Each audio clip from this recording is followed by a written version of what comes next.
방송에서 제공하는 투자 정보는 투자 판단에 대한 조언입니다.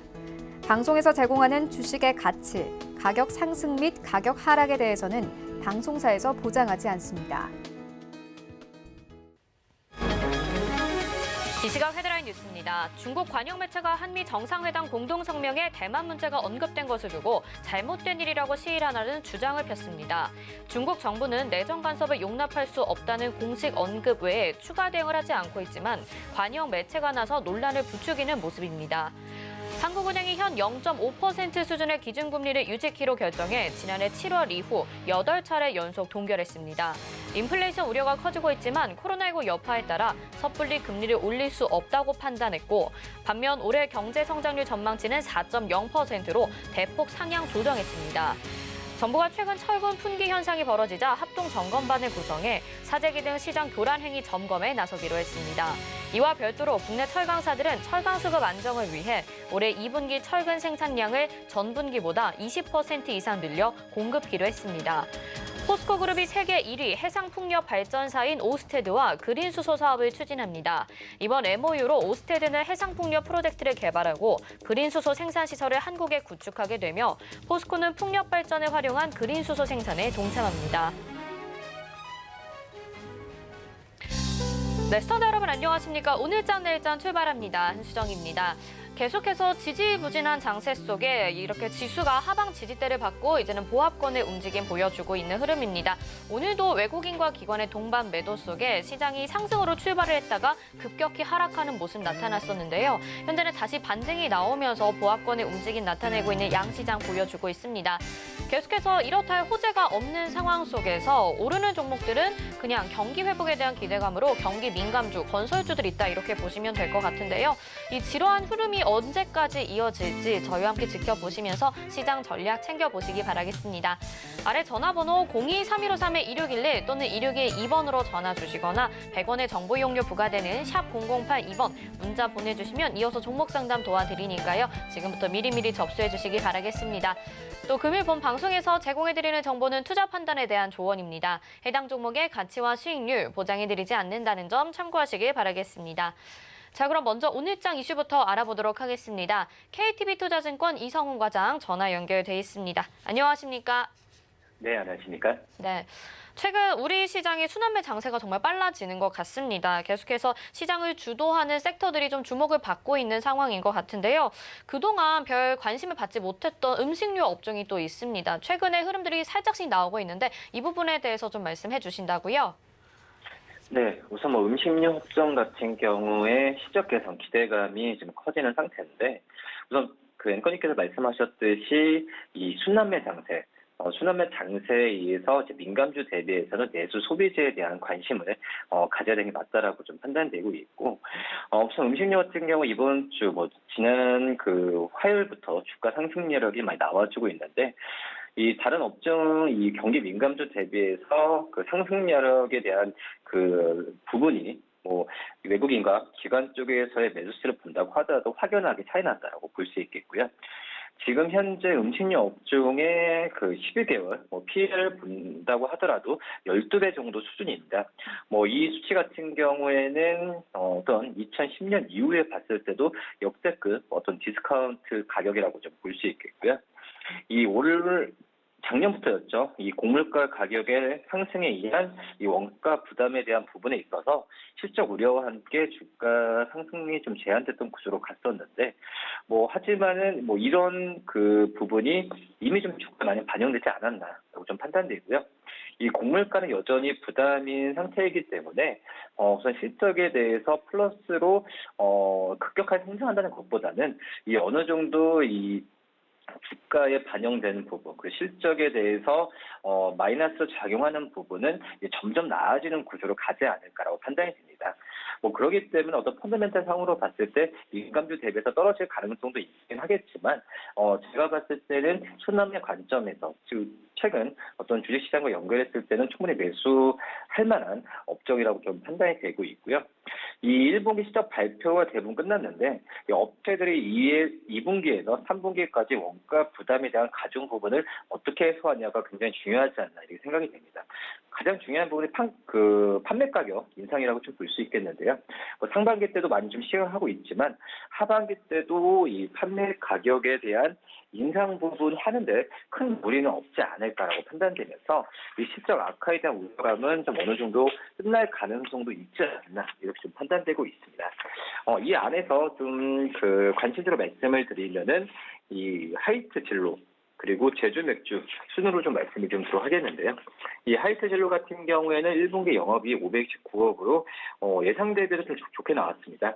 1분기가 전통적으로 비수기인 점을 감안한다면은 이 작년 대비해서 5%의 이 영업이익 하락은 보여주었지만 우려했던 것 대비 작년이 코로나에서 비껴나갔다는 점을 본다고 했을 때도 수방했다라고 좀 판단되고 있고요. 이 맥주 부분과 소주 부분 전체적으로 감소했지만 이 해외 수출 쪽에서의 매출적 고성장이 계속 나오는 부분에 있어서 긍정적으로 평가를 받았다라고 생각이 되고 있습니다. 이 증권사 같은 경우에도 이 하이트젤의 목표 주가를 48,000원으로 제시하고 있는데 이 48,000원 부분 같은 경우에도 이 PR의 20배 적용한 수치라고 좀 볼 수 있겠고요. EPS가 2,408원이니까 이 정도 수치가 나왔다라고 볼 수 있겠고, 하지만 이제 주류 업계를 평균적으로 23배를 적용을 받는 거에 비해서는 20배를 적용시키더라도 지금 현재보다 주가 상승 여력이 크게 있다라고 판단되는 걸 봤을 때도 충분히 매수 관점을 접근해도 괜찮지 않을까 이렇게 판단됩니다. 네, 음식료 업종 지금까지는 빛을 보지 못했었는데 하반기에 실적 기대감을 앞으로 관심 있게 보자라고 말씀해 주셨습니다. 여기에 더해서 하이트 진로 실적 기대감 반영하고 있는 모습 말씀을 해주셨는데요. 잘 참고해 보겠습니다. 오늘 말씀 여기까지 듣겠습니다. 고맙습니다. 네, 감사합니다. 네, KTB투자증권의 이성훈 과장과 함께했습니다. 이어서는 객장 상황 알아보도록 하겠습니다. 유한타증권 메가센터 분당점 백인범 과장 전화 연결돼 있습니다. 안녕하십니까? 네, 안녕하십니까? 네, 현재 객장 상황 어떻습니까? 네, 오늘 수급 주체 모두 양시장에서 매도세를 좀 보여주고 있는 상황이긴 하지만 지수는 좀 보합권, 약보합권을 좀 그리면서 플랫한 움직임 보여주고 있다라는 점 먼저 말씀을 드리고 싶고요. 외국인 같은 경우 오늘 모두 양시장에서 매도세를 보여주고 있는 가운데 코스피 시장에선 SK이노베이션, SK하이닉스, HMM 등에 대한 매수세가, 코스닥 시장에선 모스템 임플란트, 박셀바이오, ST팜 등에 대한 매수세가 특징적인 모습이었습니다. 기관 같은 경우에도 마찬가지로 양시장 모두 매도세를 보여주고 있는 가운데 코스피 시장에선 현대건설, SK이노베이션, 카카오 등에 대한 매수세가, 코스닥 시장에선 모두투어, 애니플러스, 오스템 임플란트 등에 대한 매수세가 특징적인 모습이었다 볼 수 있겠습니다. 지금 매수세가 좀 다양한 업종에서 들어오고 있는 것 같습니다. 이 코로나19가 이제 좀 거의 끝나가는 모습을 보이면서 여행주들과 관련해서 다양한 업종들이 좀 상승세를 보여주고 있는 것 같아요. 오늘 시장 좀 점검해보자면 어떻게 정리해 볼 수 있을까요? 네, 말씀해 주다시피 이 코로나 종식에 대한 기대감 등이 관련주들에 대한 여러 기대감을 좀 불러일으키고 있는 가운데 오늘 시장은 좀 개별 이슈에 좀 주목하고 있는 시장으로 좀 보시면 좋을 것 같습니다. 마찬가지로 지난 거래일과 유사한 흐름이 이어지는 모습 속에서 이제 수급이 여행 관련주 등 일명 포스트 코로나 관련주들의 쏠림 현상이 특히 오전장에 상당히 좀 이어졌던 모습이 포착되었다라고 보시면 좋을 것 같고요.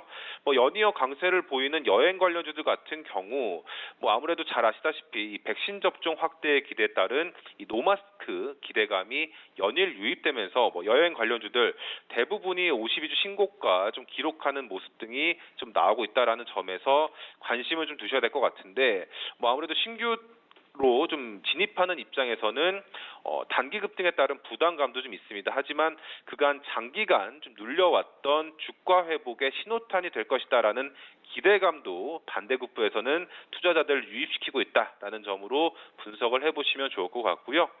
당연스레 이 백신 보급에 따른 경제 정상화 기대감에 이 소비 관련주들의 주가 흐름 역시도 긍정적인 모습인데 화장품주들을 비롯해서 내수 소비 관련주들의 주가 역시도 좀 계속 긍정적인 흐름을 보여주고 보여주고 있다라는 점에도 주목을 해보시면 좋을 것 같습니다.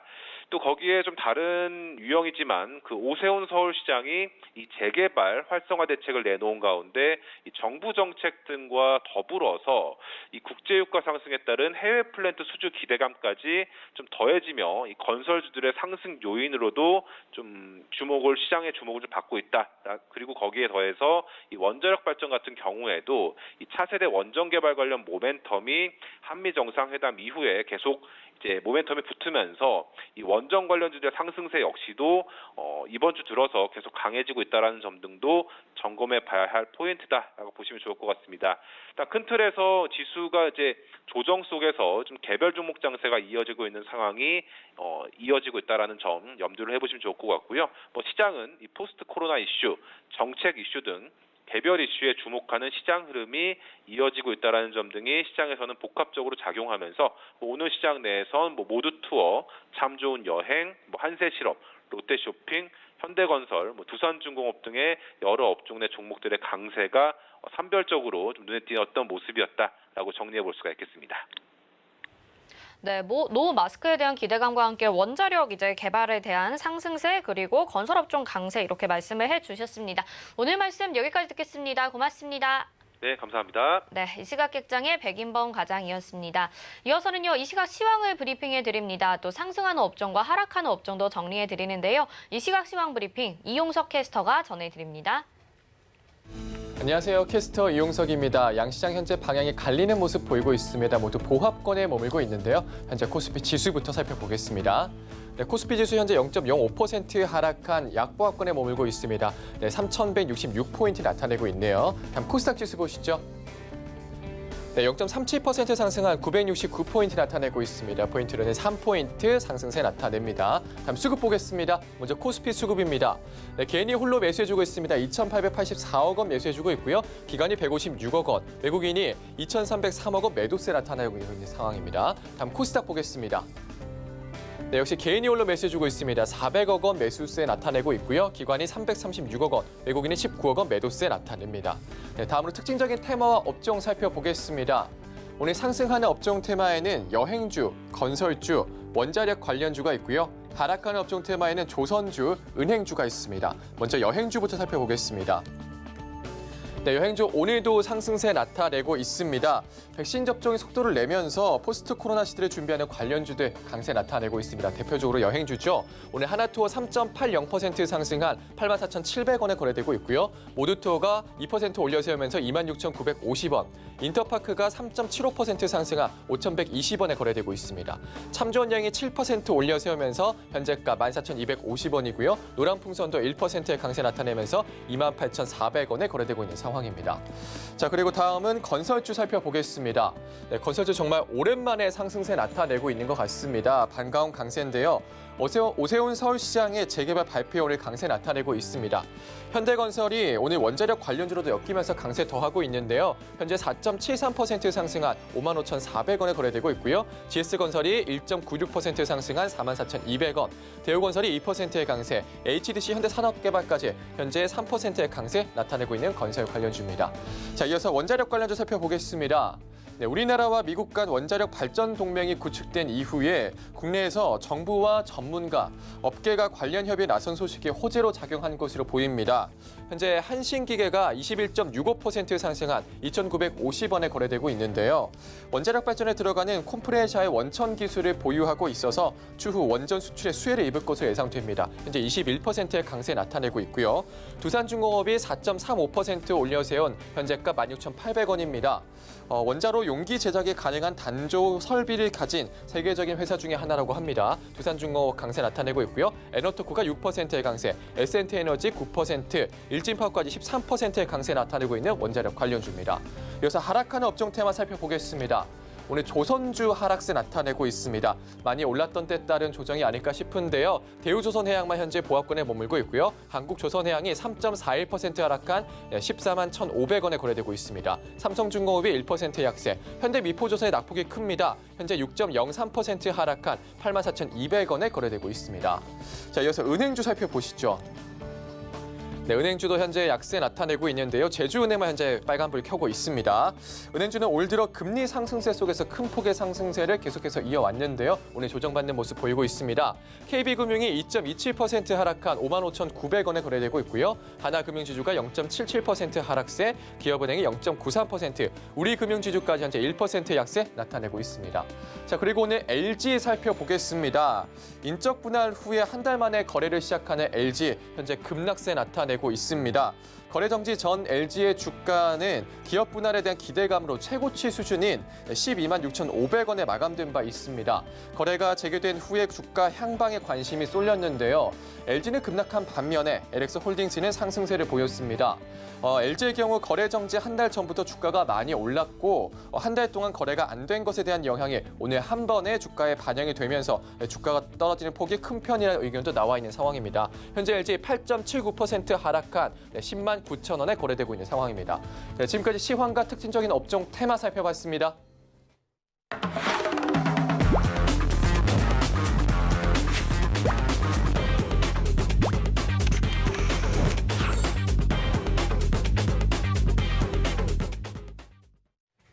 네, 시장 핵심 이슈 살펴보는 이슈 칼럼 시간입니다. 오늘은 미중산업경제연구소의 조용찬 소장과 함께합니다. 안녕하십니까? 예, 안녕하십니까? 네, 5월 들어서 외국인들의 매수세가 정말 많이 줄었습니다. 지금 외국인들이 9조 원 넘게 5월에 순매도를 하고 있는데요. 중국을 비롯한 다른 신흥국들은 어떤지 궁금합니다. 한번 말씀해 주실 수 있을까요? 네, 최근 미국 국채 수익률 상승이 2013년이었죠. 뱀 베너키 그 당시에 테이퍼 턴드링 현상과 비슷한데요. 이 때문에 신흥국 중에서는 펀더멘탈이 그중에서 가장 취약한 터키나 브라질만 좀 환율과 그리고 외국인의 매도가 있었을 뿐 다른 신흥국에서는 뚜렷한 자금 유출 현상이나 통화 가치 하락은 일어나지는 않았습니다. 아무래도 선진국과 신흥국의 경기 회복 방향이 같았기 때문에 그런데요. 글로벌 투자 자금들 같은 경우에는 신흥국 투자할 때는 꼭 두 가지 포인트에 민감해야 한다고 합니다. 첫 번째는 GDP 성장률인데요. 고성장을 하는 나라에 투자하면은 높은 수익률을 얻을 수가 있기 때문에 성장률이 높은 순으로 신흥국의 주가도 증가한다는 거죠. 또 한 가지는 예상치 못했던 물가 상승에는 상당히 민감해야 한다는 겁니다. 아무래도 인플레이션이 발생하면은 경제 활동이 혼란이 초래되고요. 금융 긴축으로 인해서 정책 방향을 180도 전환해야 되기 때문에 경기가 빠르게 실속될 위험이 높다는 겁니다. 할머니들의 매도 기준이 되는 인플레이션율은 5%인데요. 현재 대부분 국가들은 5%를 밑돌지만 터키는 16%, 브라질은 6%까지 급등했기 때문에 외국인들이 매도하는 것으로 보여집니다. 우리나라 같은 경우에는 올해 성장률이 4%, 물가는 1.8%, 그리고 4월 수출 한 달만 보더라도 41%나 증가를 했고 이 때문에 외국인들의 본격적인 매도를 걱정할 단계는 아닌 것으로 보여집니다. 네, 일단 신흥국들을 중심으로 좀 봐주셨는데 지금 상황에서는 크게 걱정하지 않아도 될 것 같고 곧 외국인들의 순매수가 들어오지 않을까 이렇게 예상을 하고 계신 것 같습니다. 이제 미국 시장과 중국 시장 좀 이야기를 해보면요. 미국에서도 나스닥 100 지수가 하락을 하게 됐는데 이 중국에서 MSCI 차이나 지수도 그리고 창업한 지수도 지금 하락세를 보이고 있거든요. 중국 시장이 약세장에 진입을 하게 된 건지 궁금해요. 그런데 또 상해 종합지수는 그렇게 약세다라고 말하기는 어려운 부분이 있어서 어떻게 보시는지 궁금합니다. 네, 우리나라의 중국물 펀드 같은 경우에는 그 벤치마크 지수가 있습니다. 대표적으로 MSCI 차이나 지수인데요. 이 지수는 2월 17일 고점 대비 현재 20% 이상 하락하고 있는 상태입니다. 워낙 그 변동성이 크기 때문에 20% 정도 하락은 항상 있어 왔는데요. 2000년 3월이었죠. 코로나 쇼크가 표면화됐을 때도 20% 하락했다가 저점에서 불과 몇 개월 만에 최고치를 다시 경신하기도 했습니다. 최근 그 주가 조정의 직접적인 원인을 찾자면은 인터넷 기업에 대한 당국의 독점 규제 강화 조치들이 나오고 있기 때문에 그런데요. MSCI 차이나 지수의 시가총액의 3분의 1을 차지하는 텐센트라든지 알리바바, 메이투안 세 종목에 크게 의존하는데 이 세 종목이 크게 하락을 했다는 겁니다. 근데 문제는 주가 조정이 길어지는 것도 이유가 있는데요. 틱톡을 운영하고 있는 바이트댄스의 장이밍 그 CEO 같은 경우는 38살밖에 안 되는데 은퇴 선언을 했고요. 또 이외에도 30대 기업의 CEO들 같은 경우에도 연말까지 사퇴를 하거나 이전 후퇴를 하라는 지시를 받았다고 합니다. 이 때문에 민간 IT 기업, 또 신흥 기업이 주로 상장되어 있는 선정거래소의 창업한 지수 같은 경우에도 3월 이후에 자금 유출로 인해서 13% 지금 하락한 상태고요. 반면에 굴뚝주라고 할 수 있는 구경제주들이 많이 상정되어 있는 상하이 종합주가지수 같은 경우에는 펀더멘탈 개선에 힘입어서 고점 대비 한 6% 정도밖에 하락하지 않았기 때문에 아무래도 중국 증시 안에서도 이런 양극화 현상이 뚜렷이 나타나는 것으로 보여집니다. 네, 이런 인터넷 기업 그리고 기술주들이 규제를 워낙 많이 받다 보니까 지금 이런 현상이 나타나고 있는 것 같습니다. 중국 인터넷 기업 그럼 이렇게 봐도 좀 불안하다라는 생각이 드는데 투자 관점에서는 어떻게 바라보는 게 바람직할까요? 네, 주가에는 지금 현재 정책 불확실성이 어느 정도 반영이 되고 있기 때문에 이 부분이 개선이 된다면 주가는 바로 반등할 수 있지 않을까 보여지는데요. 이같이 보는 근거는 아무래도 중국에서도 대표적인 그 지수라고 할 수 있는 디지털 그 트랜스포메이션 그 종목이라든지 그리고 AI 그리고 클라우드형 소프트웨어 제공 서비스 회사 그리고 전기 자동차와 같이 미래 사회를 바꾸는 기술 분야의 톱 플레이들 같은 경우에는 실적 증가세가 뚜렷하다는 겁니다. 최근에 20% 가까이 주가가 하락하다 보니까 주가 수익률이 아주 낮아졌고요. 밸류에이션 개선이 지금 뚜렷한 상황이기 때문에 주가라는 게 싼 만큼 좋은 호재도 없다는 측면이 강하지 않을까 보입니다. 특히 제가 주목하는 점은 시주석이 내년 가을 당대회를 앞두고 있는데요. 이때 영구 집권을 위해서 이번 그 7월 1일 공산당 창당 100주년부터 내년 2월 베이징 동계올림픽까지 다양한 이벤트가 치러지고요. 또 정책 호재들이 지금 준비가 되고 있습니다. 이뿐만 아니라 규제 완화도 나서고요. 또 미국에 맞서서 반도체나 배터리 그리고 전기 자동차와 관련된 독자적인 공급망 확보 대책들이 이제 앞으로 속속 발표가 된다는 겁니다. 이 때문에 나스닥 100 지수가 다시 상승한다면 MSCI 차이나 지수라든지 창업한 지수도 반등하지 않을까 생각이 됩니다. 네, 말씀하신 걸 들어보면 지금 좀 긍정적으로 바라봐도 괜찮을 것 같다라는 생각도 드는데요. 이렇게 MSCI 지수는 20% 정도 하락을 하게 됐지만 앞으로는 조금 더 좋은 전망들이 펼쳐질 것이다 해석을 해보면 좋을 것 같습니다. 그럼에도 아직도 개인 투자자들은 이 중국 시장에 투자하기가 좀 어려워 보이는 것 같아요. 어떤 이유 때문일까요? 네, 개인 투자가들과 여러 번 상담을 많이 해봤는데요. 아무래도 시커노믹스에 대한 두려움이 상당히 크다고 합니다. 시커노믹스라는 것은 그 사회주의 시장 경제와 관련해서 시장 경제는 뒤로 후퇴하고요. 사회주의만 존재하는 마오쩌둥식 경제 시스템입니다. 정하는 기업인들에 대해서는 무자비한 탄압만이 있을 뿐인데요. 이런 그 시대의 착오적인 규칙이 중국의 기술 혁신을 질식에 몰아넣고 있다고 작심 발언한 마인의 말이 그대로 맞아 떨어지는 것으로 보여집니다. 이 때문에 조직적으로 그 중앙 정부의 그 저항했던 식품 배달 업체인 메이투안 같은 경우에도 당국으로부터 반독점 조사를 지금 받고 있는데요. 내용을 보면 조금 황당합니다. 식당에 지불하는 수수료가 너무 낮다. 배달원을 비정규직으로 고용계약해서 사회보험료를 적당히 부담하지 않았다. 신선식품 딜리버리가 다른 상인의 이익을 파괴하고 있다는 고무줄 잣대를 그냥 들이댄 거죠. 소비자에게는 획기적인 서비스를 제공하는 B2C 기업들 같은 경우에는 혁신이 가로막히면은 아무래도 성장을 할 수가 없기 때문에 아무래도 이런 측면에서 개인 투자가들이 고심이 깊어지는 것은 아닌가 이렇게 보여집니다. 네, 조금은 좀 부당하게 규제를 받고 있는 게 아닌가라는 생각이 드는데 이제 중국을 대표하는 기업들이죠. 알리바바, 텐센트, 바이두 이렇게 앞에서 몇 개 언급을 해주셨는데 그런 회사들의 CEO를 교체한 뒤에 중국 정부가 어떤 비즈니스 모델을 새로 짜고 있는 건지도 궁금해요. 네, 중국을 대표하는 디지털 포머들 같은 경우에는 AI라든지 클라우딩 컴퓨터 같은 첨단 테크놀로지 기업으로 탈바꿈시킨다는 게 중국 정부 생각입니다. 궁극적으로 디지털 중국을 대표하는 기업으로 변신시키겠다는 거죠. 이 때문에 현재 막대한 이익을 벌어들이는 B2C, 소비자 중심의 비즈니스 모델을 이제는 버리라는 겁니다. 또 산업계까지 아우르는 B2B, 2C, 그러니까 기업, 소비자 모두와 동시 거래하는 기업으로 바꾸라는 겁니다.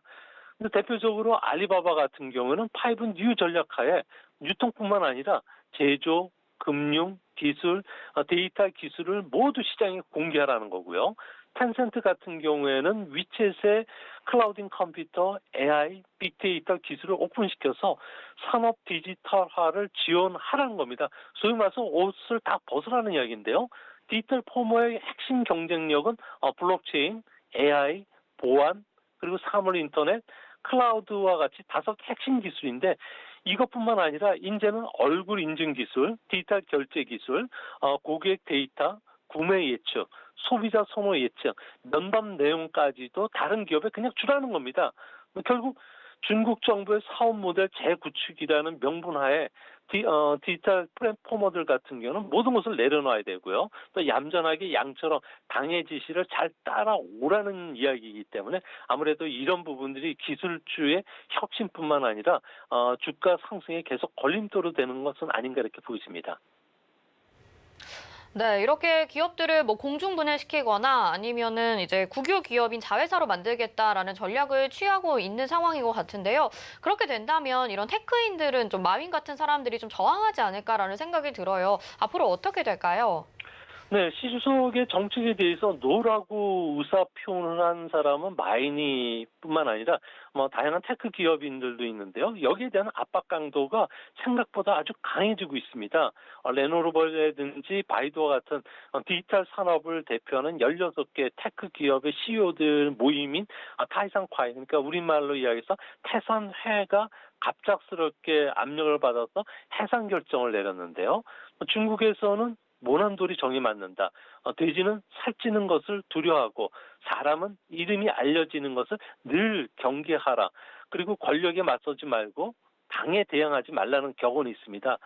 이 때문에 현재 그 당에 맞섰던 기업인들 보면은 고메그룹의 창업자 황광유라든지 그리고 안방보험그룹의 후샤오이 그리고 하이난항공의 왕젠 회장 같은 경우에는 결국 끝에 상당히 안 좋게 끝났는데요. 테크 기업들 같은 경우에도 경영권 박탈에도 항의를 하지 못하는 것도 이 때문인 것으로 보여지고요. 작년에는만 테크 기업 48개가 경영권을 국유기업에 뺏어갔습니다. 또한 현재 158만 개 민영 기업의 당위원회가 설립되어 있기 때문에 이미 당이 민간 기업을 관리하는 시스템으로 전환이 되어 있는 상태입니다. 네, 뭐 이런 인터넷 기업들 전망이 좋다고 하더라도 사실 아직까지 보기에는 투자하기에는 조금 겁이 나는 것 같습니다. 이럴 때 상하이 증시 자체가 좀 대안이 될 수 있을까요? 어떻게 보시나요? 네, 상하이 증시는 지금 현재 아주 뚜렷하게 주도주들이 나타나면서 순환매식으로 지금 움직이고 있는데요. 아무래도 1분기 실적을 보면은 경기 민감주라든지 수출 관련주들 같은 경우에는 어닝 서프라이즈가 발생을 했고요. 또 1분기 중국의 GDP 성장률은 무려 18.3%입니다. V자형 경기 회복을 하면서 펀더멘털 개선 기대감으로 인해서 매수가 꾸준히 유입되고 있는 편입니다. 이제 앞으로 투자 유망한 산업들 같은 경우는 제가 볼 때는 자동차 산업이 되는데요. 중국의 고급 브랜드 차종 같은 경우에는 자동차 재고가 지금 상당히 줄어들고 있다고 합니다. 특히 전기 자동차, 하이브리드 자동차, 연료 전기 자동차 같은 경우에는 정부의 구매 정책에 힘입어서 작년에는 10.9% 높은 성장을 했고요. 올해 4월까지는 자동차 판매가 무려 20%까지 신차가 판매되고 있다고 합니다. 특히 4월 한 달간을 놓고 보면은 6대 대도시 같은 경우에는 무려 192%나 신에너지 자동차가 급성장을 했는데요. 아무래도 상하이를 비롯해서 대도시들 같은 경우에는 자동차를 살 때 번호판 비용을 내야 되는데 차량 한 대당 1,600만 원 정도가 된다고 합니다. 신에너지 차를 샀을 경우에는 번호판을 면제해 준다고 하기 때문에 이런 폭발적인 증가세가 나오고 있는데요. 앞으로 바이두, 샤오미, 화웨이 같은 IT 기업들이 자율주행 자동차, 전기 자동차에 뛰어들고 있기 때문에 반도체라든지 각종 센서, 카메라, 안테나, 전장 디스플레이 같은 공급망 새로 구축에 따른 종목들은 앞으로도 계속 순환매식으로 상승할 가능성이 높지 않나 이렇게 보여집니다. 네, 상하이 증시에 대해서 말씀해 주시면서 전기 자동차 그리고 자율주행까지 좀 말씀을 해주셨습니다. 이 부분 관심 있게 보면 좋을 것 같네요. 오늘 말씀 고맙습니다. 예, 감사합니다. 네, 지금까지 미중산업경제연구소의 조용찬 소장과 함께했습니다. 이어서 도너 리포트로 이어집니다.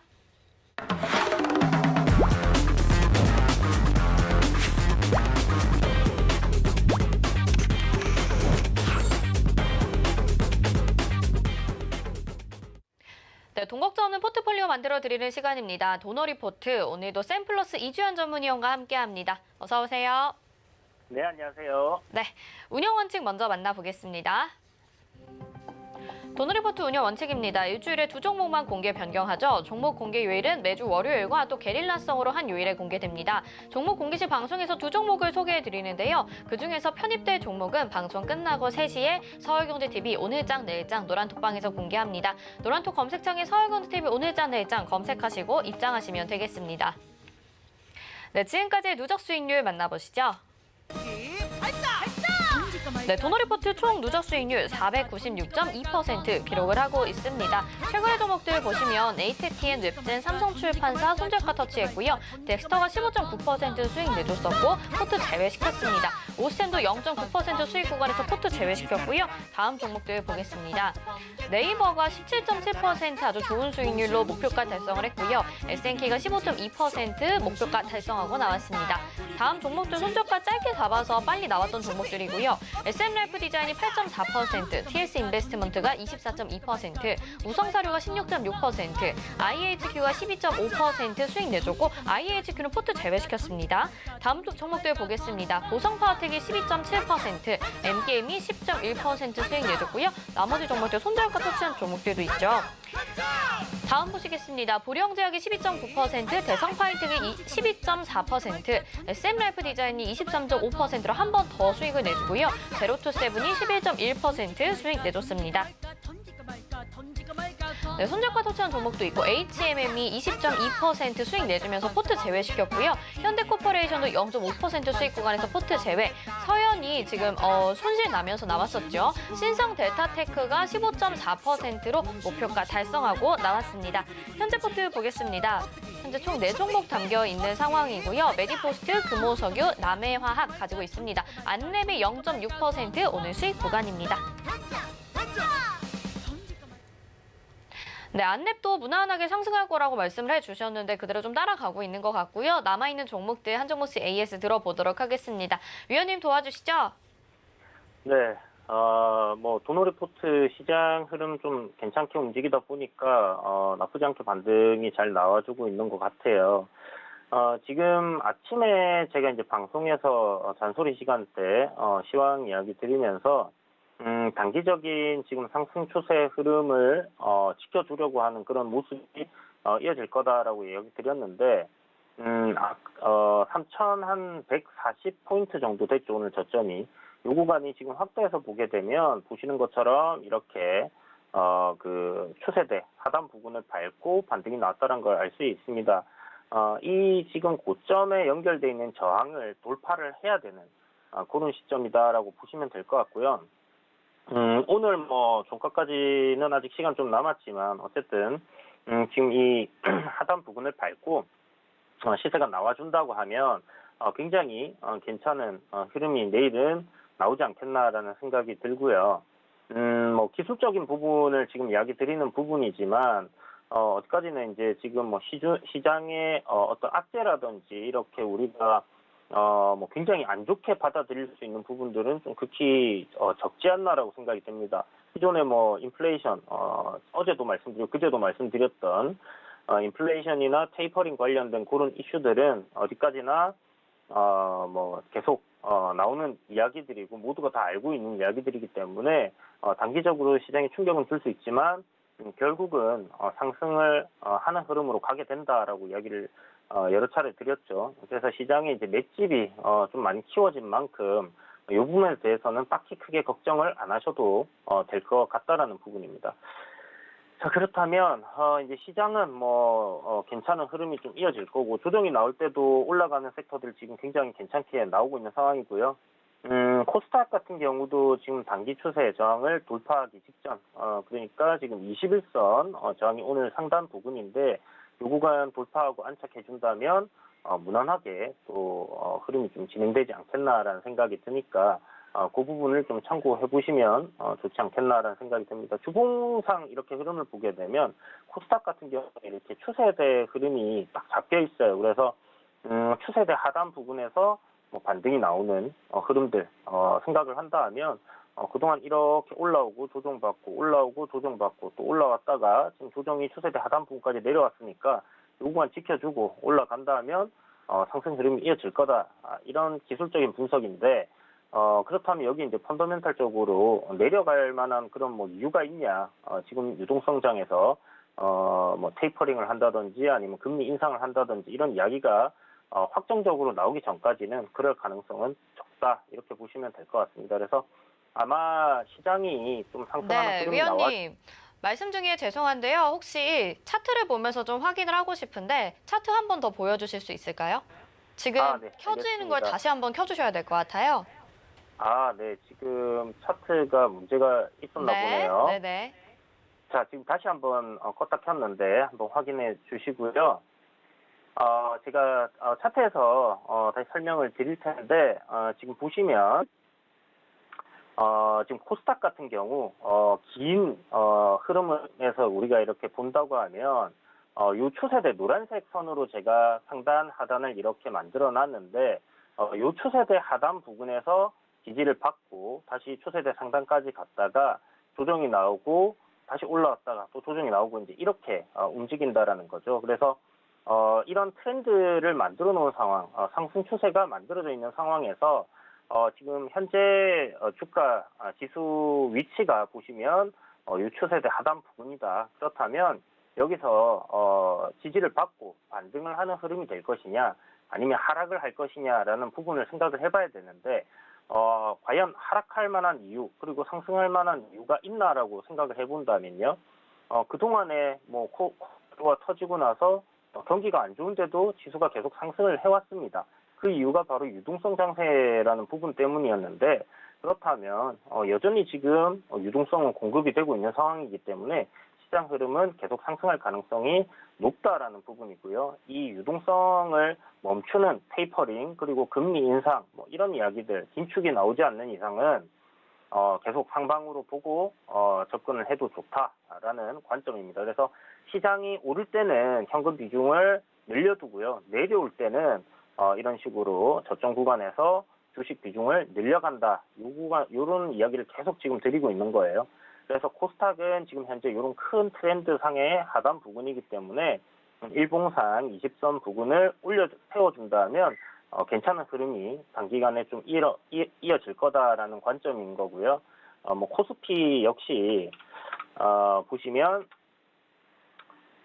지금 빨간색 선으로 제가 요거 추세선 그어놓고 계속 지금 매일같이 말씀드리잖아요. 시장 부분 관련해서. 그래서 요 라인을 이탈하지 않으면 올라간다라고 생각하시면 되고, 오늘 뭐 요 하단 부분을 살짝 찍었습니다. 찍고 지금 꼬리가 길게 반등이 나오는 부분이기 때문에 단기적으로 요 지금 추세 라인, 고점 추세 라인을 돌파하는 그림이 만들어질지 여부를 내일 보시면 되겠습니다. 내일 시가부터 좀 올려서 오늘 미국장 괜찮다고 하면 반에 제 생각에는 뭐 상승하는 흐름으로 이어질 가능성이 높지 않겠나라고 생각이 되는 부분이니까 이 부분을 여러분들 참고하시면서 시장 대응을 좀 해보시라 이렇게 말씀드리고 싶고요. 내릴 때 매수 관점 오늘 뭐 저점 구간에서 천천히 모아가시라고 말씀드렸는데 그렇게 하신 분들 계시다면 지금 시장 반등 나오면서 좀 강하게 올라온 종목들 많을 거다라는 생각이 드네요. 자, 이제 도노리포트 이야기, 포트폴리오에 있는 종목들 이야기를 좀 해봐야 될 것 같은데, 오늘 시장이 좀 반등이 좀 괜찮게 잘 나오고 있는 상황에서 매직포스트는 딱히 그렇게 지금 반응을 안 하고 있는 그런 모습입니다. 여전히 지금 32,000원대 저점 구간에서 전저점 구간 지지해주는 그런 흐름으로 움직이고 있고, 이 추세 라인을 이탈시키지 않는다 하면 지속적으로 이 구간에서 돌림 만들어질 가능성 좀 높다, 이렇게 생각하시면 될 것 같고요.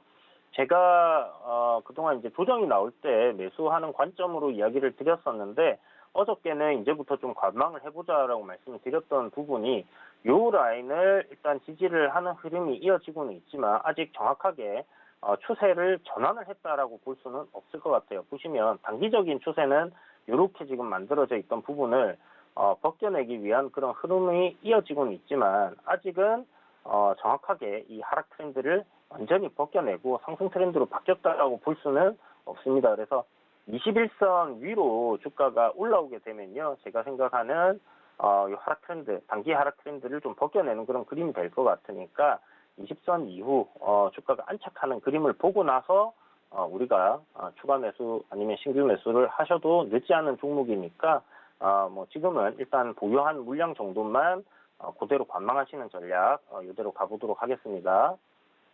자, 그리고 금호석유는 어저께 제가 울선을 돌파했기 때문에 오늘은 음봉으로 거래량이 어제보다 확연하게 이제 줄어들면서 눌림이 만들어질 거다라고 말씀을 드렸고요.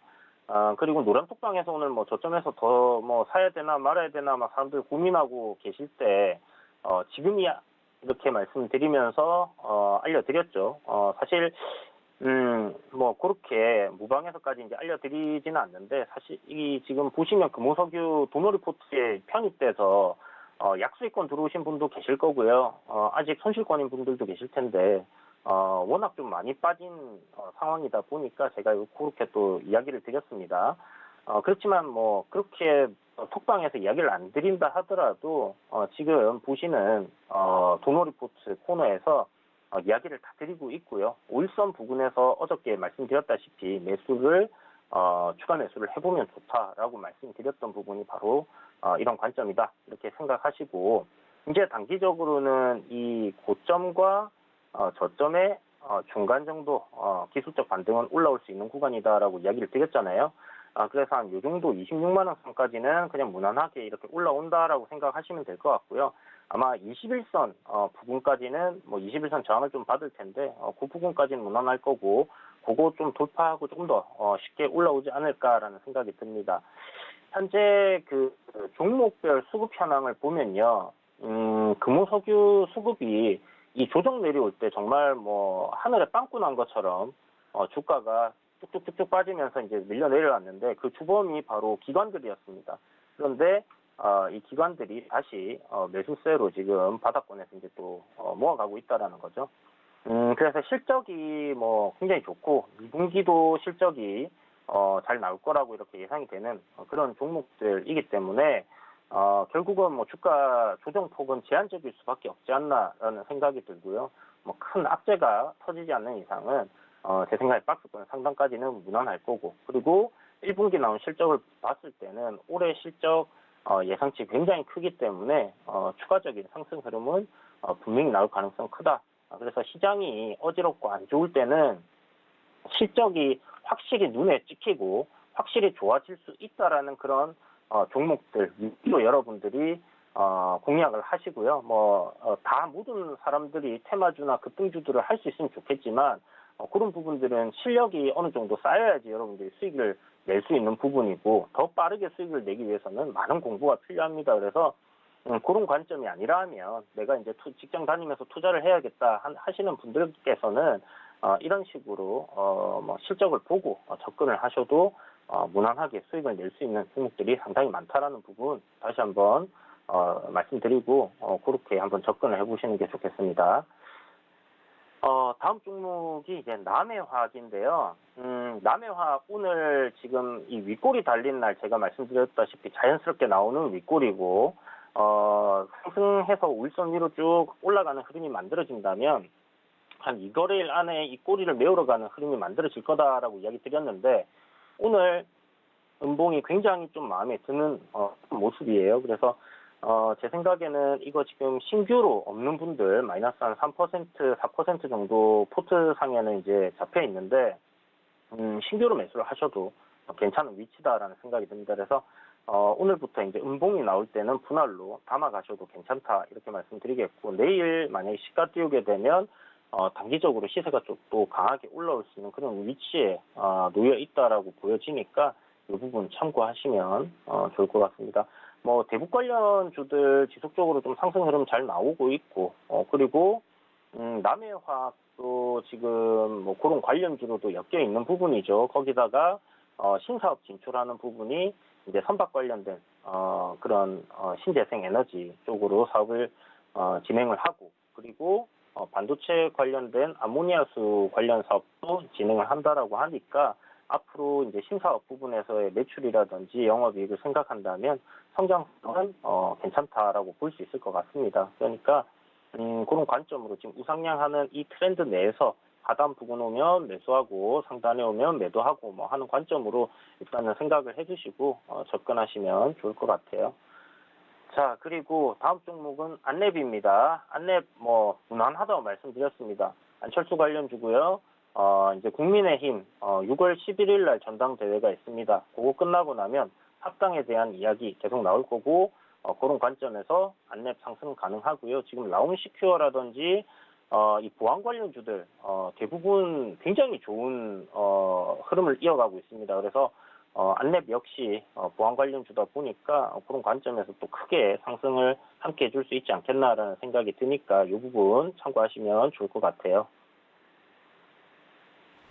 네, 시장 점검과 함께 현재 포트에 대한 점검들 해주셨습니다. 오늘 그리고 랜덤으로 또 이렇게 종목 공개해 주시는 날이 됐는데요. 두 후보군 먼저 공개를 해 주실 것 같은데 어떤 후보군들 가지고 오셨나요?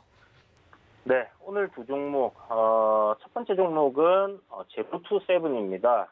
제로투세븐은 저희 도노리 포트에도 편입해서 짧은 시간 안에 수익을 좀 잘 줬던 그런 종목인데 지금 소비 관련주들이 좀 강하게 움직이고 있고 화장품 관련주들 오늘 또 급등 나오고 있는 상황인데요.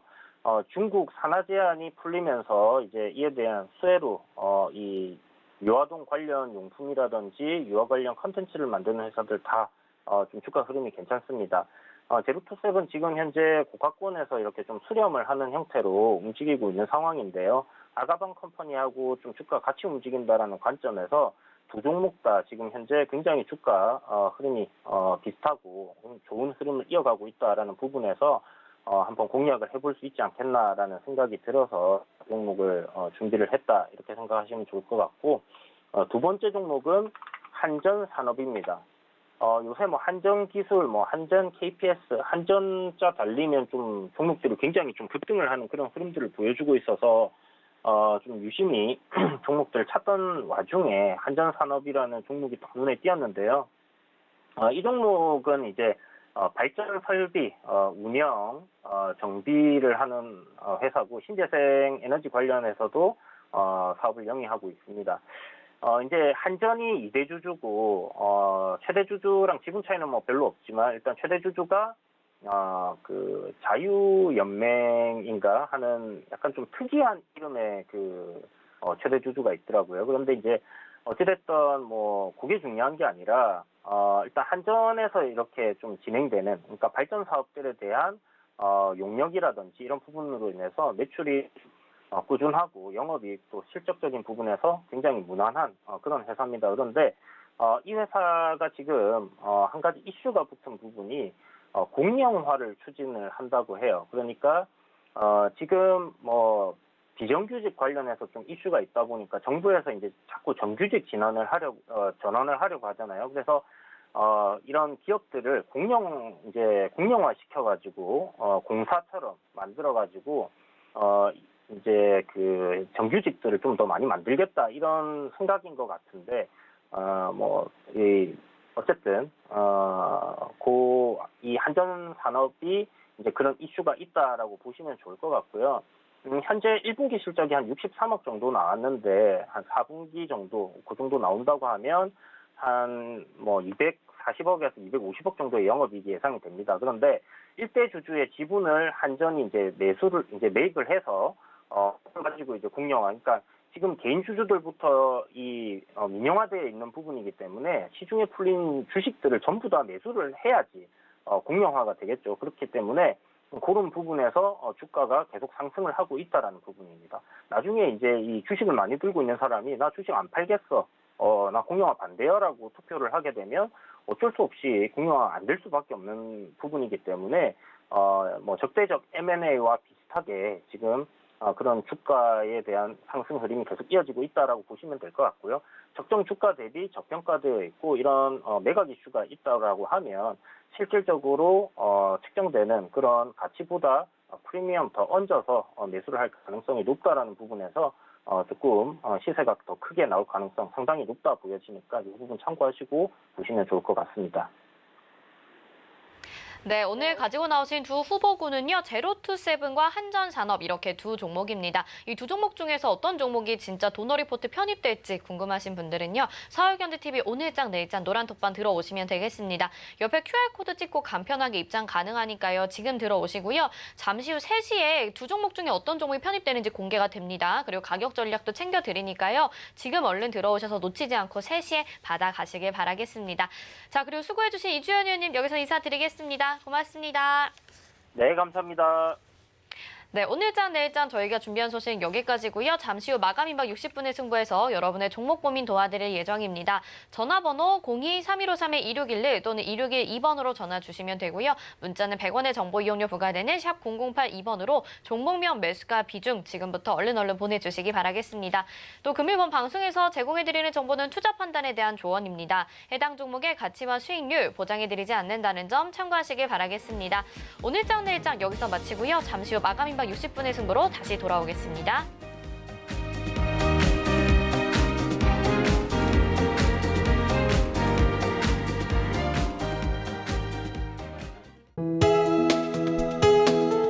본 방송에서 제공하는 투자 정보는 투자 판단에 대한 조언입니다.